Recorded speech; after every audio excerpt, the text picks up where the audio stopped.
What's the million-dollar question that everyone asks? It's how much is my business is worth? That's the tricky thing about all this. Even though we like to think that like whatever we think our business is what it's worth, the reality is the only thing we can do is set the price. Buyer rather determine the value. There's some things we can do though to set the price or to kind of gauge the sense of the value. And these things are the cash flow, the book value, or the assets. And here I want to say that one of the worst mistakes that sellers make uh, is that when someone's selling their business is they believe that all this stuff that they have is worth something.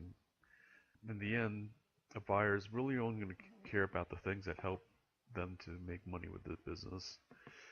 So unless a piece of equipment is essential to your operations, it's probably really not going to be much worth much more than asset value, which is basically you're lucky if you get half, I guess. You know, it's like that thing about how the car, the minute it rolls out the showroom, is worth half as much.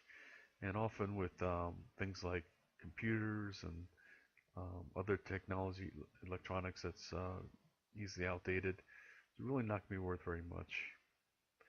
So that's some things to consider about the business value from asset perspective.